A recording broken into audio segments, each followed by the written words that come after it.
Hey, you guys, thanks for listening in to this episode of Tips with T. On today, I had Mr. Kevin with us. Hey, Mr. Kevin, how are you doing today? I'm doing fantastic. Thanks for asking. Thanks for being on the show. We're so lucky to have you as a guest today. So tell us more about yourself and what you do. Well, I'll give you the short version because I've got so many years behind me that if I talked a lot, it would be like representative of my age. So I do two things. One half of my life is dedicated to coaching women entrepreneurs who are building businesses. And the other half of my life is focused on life coaching, primarily men who are going through major transitions in their lives. So, divorce, challenges with their kids, changing jobs, failed businesses, things that would throw somebody into a bit of a tailspin. And often men will ignore the opportunity to get help and they'll try to tough it out themselves. And sometimes that doesn't work out too well. So, those are my ideal clients. People are stuck in their stuff and need a little help getting out. Awesome. So speaking about the men part and they're being stuck in their ways and not asking for help, like, can you explain to us what is a man's relationship to money? Because I know you talk heavily on that. So, It's a great segue. So, it really is about, first of all, understanding how a man sees himself and sees his role in society and sees his role in relationship. mm-hmm, So, we have to make the assumption that some men actually think that they're supposed to be providers in life. Now, mm-hmm, I can tell you there are many women who would say, I know a lot of guys who don't believe that. They just sort of are living the other way, which they say somehow that the world's supposed to look after them. So I don't want to talk about them so much. I'm talking about the majority of mainstream men who feel and were raised in a way that they feel that there's a responsibility for them to take a leadership role in a relationship and pay some bills and provide a roof over their family and raise the kids, provide some money for child raising children. So this is the kind of guy who associates being a provider with being a man.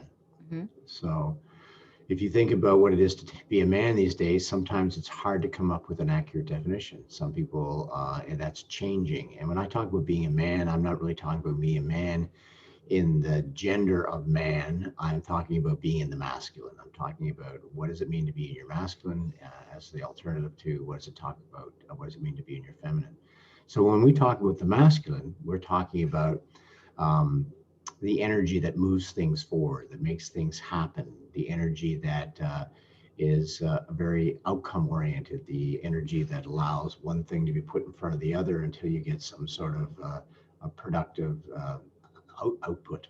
Mm-hmm. And in fact, a lot of women live in their masculine because they're doing business, they're going to school, they're raising kids. That's also sort of masculine energy. So for men that are raised traditionally, when they struggle or when they're encountering the topic of money, Mm-hmm. they may have a view that to have a lot of money and show off that you have a lot of money is a sign that you're a successful man. Mm-hmm. Now, the challenge with that is that there are a lot of people who are actually expressing that they have a lot of money, but they don't have a lot of money.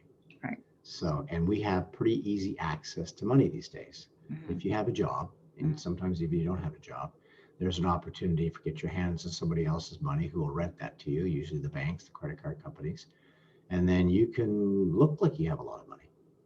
But in fact, what you're doing is really renting somebody else's money and you're paying a monthly fee to rent that money and Mm-hmm. to present yourself a certain way. For other people, their relationship with money is to have money, but to not spend money. Right. So it's like, why are you, they associate, they, like, there's a difference between being responsible and being cheap. Mm-hmm. And so if sometimes a guy is raised that like every single dollar had to be accounted for and you just don't get to spend money and he's absorbed that set of values and like it to get some money to pay for something from your partner or have them contribute is like pulling teeth. Mm-hmm. And you realize like, is it that they don't have the money? No, not usually the case. Is that this is an extravagant and not a useful purchase? No. Is that their money relationship is all about scarcity. It's all about, it's kind of miserly. It's like, no, this money is to be never to be used. Mm-hmm. So when you're doing financial planning, sometimes, you lay out the sort of standard procedures and say, we got to do some budgeting. We got to look at money coming in, money going out. And then people just don't follow it. Yeah. And you wonder, like, it's not that complicated. And usually it's because they have some sort of unique relationship to money. And until you deal with money and get an understanding of that relationship, you're going to get stuck in terms of looking at any sort of remedial program. Does that make sense to you? It does. When you were saying, about that, I was just thinking like, it just, the word power comes to me when it thinks about, when people try to act like they have more than what they have, basically, I guess to symbolize to them that they might have power. But to me, I mean, with me, I just feel like you should budget your money wisely. You don't really have to flaunt and show that you have money, but some people just think differently. Yeah, I think it's a really important. They're really overcompensating that there's something missing in their life. So I'll need to overcompensate by pretending you're appearing big car, tiny house kind of concept, like living with your grandma on the in the attic, but you got a really nice car. It's like you can't bring anybody home, you can't entertain, but you've got to appear that you've got something happening in your life. So the way in which you're expressing yourself materialistically is not aligned with your income. There's some disconnect between there. I think about it in the same way as people as with food. Those people who provide coaching and counseling around nutrition and diet, they tell you that to be really successful, it's not about sort of counting the calories. It's about understanding what that person's relationship with his food. So if I use food because every time I'm depressed, I get to chow down on a bag of Doritos and have a bucket of ice cream because like that's very comforting for me, and I'm going to sit and watch some Netflix, then it doesn't matter what kind of nutritional coaching I'm getting. When I'm feeling down, I'm going to reach for the Haagen-Dazs ice cream. And so until somebody starts to help me understand that input of feeling good about eating that food is helping me really forget about what's troubling me in my life, until I work on that, it'll be tough for me to lose weight. Same thing for money. If people have money issues and they're spending more than they take in, or they have a sort of a strange way in which they're managing their money, unless we understand like what's that doing for them in their life, is it make them feel better? Is it compensating for some feelings of inadequacy? Is it important for them? Were they always told that, money and success is an indication of the value of that person in society? Like, what is the messaging that they have? And get into that, and you usually can find a way to be able to help people with their money management issues. Right. So what would you say plays a role in a man's personal life? How does the money play a role in the personal life and the business? First of all, it's probably a good idea to ask men that question. How does money fit into your life? What does it mean to you?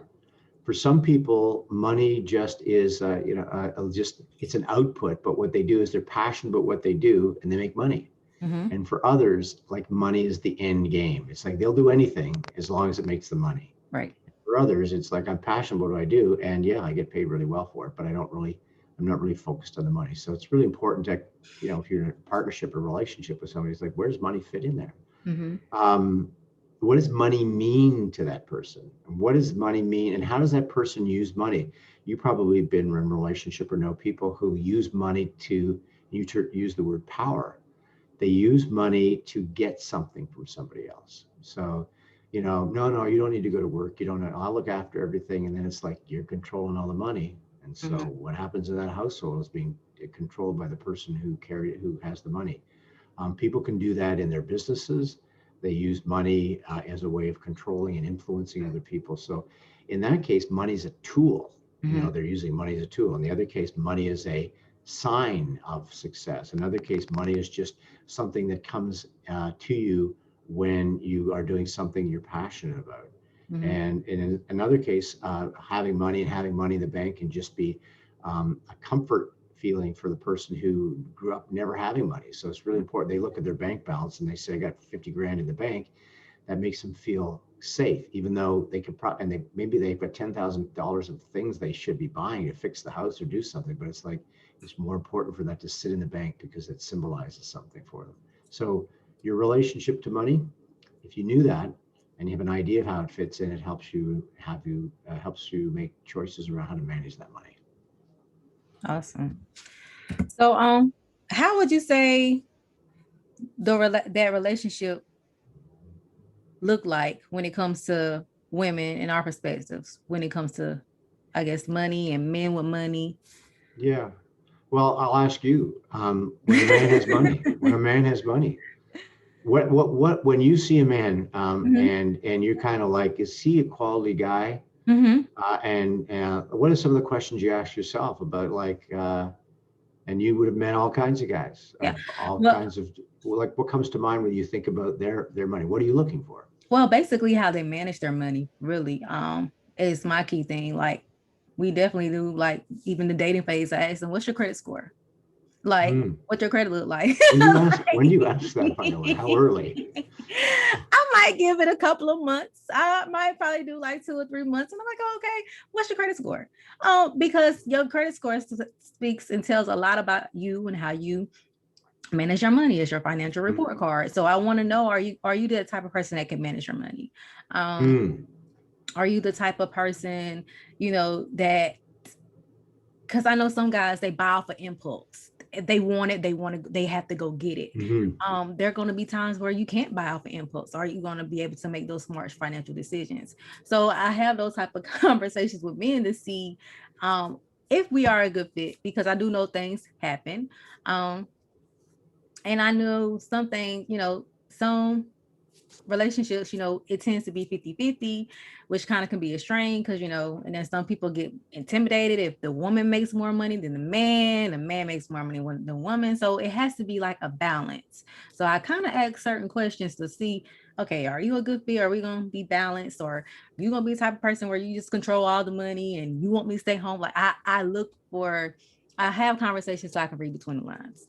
Okay, so I'm turning this around on you tonight. So this is good. So when a guy has a lot of money, can he also have a terrible credit score? He can. Okay, so what does that tell you about him? Lots of money coming in. He's got a lot of dough, he's got a lot of, like, but then he says credit score is like, very low. What does that tell you about him? That tells me that he has a bad payment plan history. He probably don't pay his bills on time, even though he has a lot of money, which is probably not a good thing. And it tells me also too, if you have like a lot of money and you have a low credit score, you're buying everything basically full out cash. You might not be getting loans or, credit cards and things of that nature. You might just be buying things straight out cash. And so it says a lot. Can you work with a guy who's got a lot of money, but he's got a terrible credit score? Can you rehabilitate him? Maybe I could, because if the money is there, then you definitely can learn how to manage it and to manage it to pay your bills on time, which will help increase the credit score. So that will basically, I can manage that quite well. But it's like, I think the deal breaker for me is when you just mismanage your money and then you're living well over your means, I should say. And okay, that's helpful. Now, what about he has a lot of money, but he doesn't spend it on you. He doesn't spend it in relationship. What does that tell you about him? He's selfish. Pretty much. He's pretty much selfish. So, why do you think he's holding on to his dough and he won't spend it on his girl? Probably insecurity issues might be, or might just be, how some people are just cheap. To the point where they're so cheap, they're cheap on themselves. They live they live very, very dinosaur age, I would say. Probably, I have run into a couple of people that was like that too. They have plenty of money, don't want it. They're just getting to times where now they're getting internet and they're getting computers, and I'm like, why you can afford it. Why are you just advancing now? But yeah. Hmm. Mhm.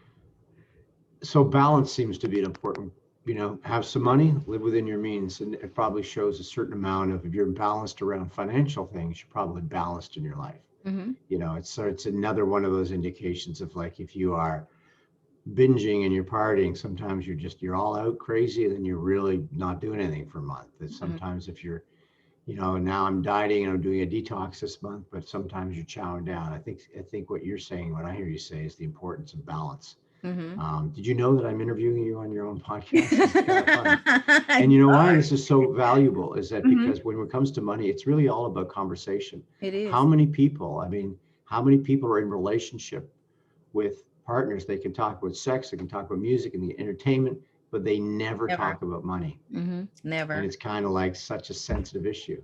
Mhm. Um, and they may, and it's one of those things they just don't talk about. They'll talk Right. about politics, they'll scream Mhm. at each other, Mhm. but they won't talk about money. Yeah. And sometimes it's not even that they won't talk, it's that they just won't ask questions. And Right. you'll see this in relationships. I was just talking to a friend of mine, and she's um, going towards, divorce or separation. Mhm. She knows nothing about the financial situation of her Right. family, of her life. Mhm. So it's not that it was right or wrong. It just doesn't serve. She didn't think it wasn't necessary for the first 10 or 15 years of her life. Yeah. Husband was very dependable. He was very consistent. He paid a bill. He probably had an excellent credit score, and she was doing her thing. But now she realized that she never invested. She wasn't curious. She wasn't invested in learning more about what's going on in the family. Mhm. And all of a sudden, these questions popped up, like, we're this family unit. We've been Yeah. working together for 15 years, but I don't have a clue about the money situation. Right.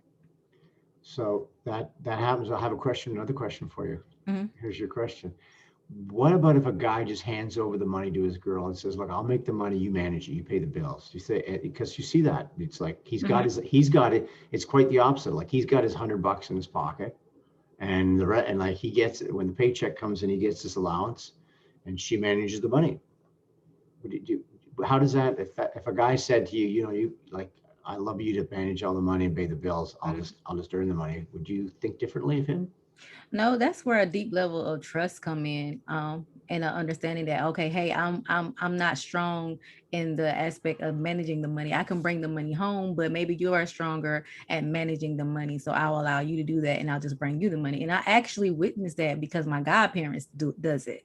Hmm. So my goddad, even though both of them works, he bring all the money to my godmother, and he allows her to pay the bills, and make sure everything, is paid up in full or whatever every month. He just, I guess he feel like it, if he's working most of the hours and bringing most of the money, he feel like, that can be like less stressful on him to worry about, okay, now I made the money, now I need to go run around and pay all these bills. So he give that tax to her. And I find that okay, because some people are not, you know disciplined enough to say, hey, I need to, this bill is due this time of the month. Or some guys, they tend to forget when the bills are due every month, and they've been there, forget, and then they have a late fee. So they, whether their spouse or their significant other, manage and keep up with that. Do you think it's a manly thing, or do you think it's an unmanly thing? Does it even factor into, like, would you say your stepfather is like the man of the house, but he just hands over the money, or does it also reflect the way he is in the relationship, that perhaps he's a little more submissive, or um, less needing to be in control of the house? Well, I feel like he's the man of the house, but he allows his wife to be submissive to him, to where she feel like, okay, yeah, we're in this together, and it's not just you being the head of the house, but we're running the house together. Mm. So that's what I kind of get from their relationship, whenever I see them do that, because you know he don't make her feel like she's not contributing to the household. So I guess that kind of helped the need with her to feel like, okay, well, hey, I am kind of doing my part. I am managing the money, making sure the bills and stuff getting paid, even though he is giving the money. Because it has been times to where she wasn't able to work, and she was still, he'll bring the money home, and she'll still, make sure um the bills and stuff were getting paid.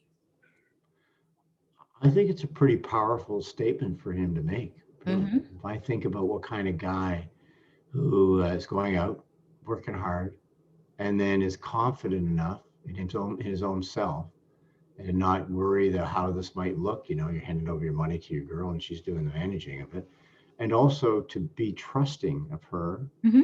and be comfortable with that. So it shows. I mean, and obviously it seems to work in that relationship. Mm-hmm. Um, if he was supposed to be paying the bills, he was missing a whole bunch of. He was late all the time. Both of their credit scores would be affected. Yeah. Sometimes things are in people's both names, and also she may have the ability, and that she may be detail oriented, and he's not using and taking advantage of her skills and her willingness to help out. So his own need to control and is leading him to do something poorly that's affecting both of them. So that's a pretty interesting, and I've seen that. I mean, I've seen Mm-hmm. it, every different combination. I have seen relationships where they pay 50-50 and the rent's due. Mm-hmm. They've been married. He puts his rent money in, she puts hers in. They put their food money in together. They put their money in. It's like they're two people contributing to Mm-hmm. the relationship. But they're all, and then when and then they keep money for themselves in their own savings account. Yeah. Different, as long as it works, I guess, is what it comes down to. Yeah, it is. So what are some signs you would say we should be aware of when people are not in a good financial place in their life? So what are some signs we can look for um, while dating Um, relationships? I think in any situation when people, there's two things you want to look for. One is somebody in denial. And what I mean by denial, are they just completely oblivious? You walk into the house, there's tons of unopened mail. Mm-hmm. There's tons of, there's phone calls that you see them block, they look at their phone, they turn it down. They just seem to be operating in a way that's disconnected from reality. Mm-hmm. And if that's the case, then they're not even going to be able to push forward and move through and sort of turn their life around, because they're still in that place where if I don't deal with it, it's not there. Mm-hmm. And yet we all know that in life, when you ignore something, it tends to grow and rear its head at some point in a way that definitely will affect your life negatively. So the denial, just not being aware of what's going on.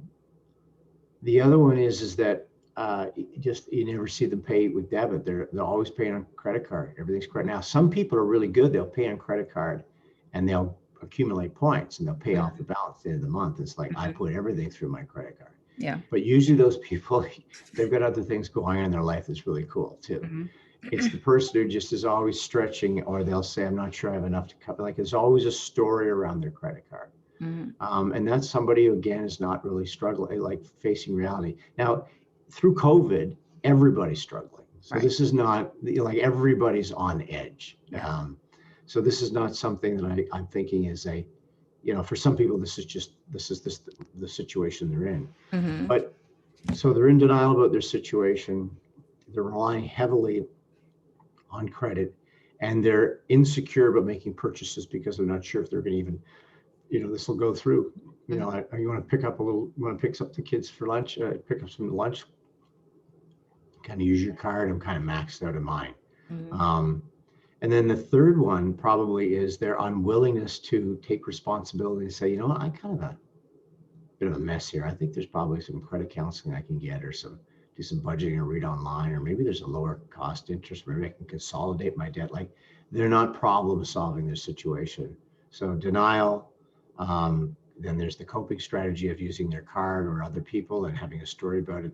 And then the other one is that their unwillingness to actually look at other solutions that might be able to help them out.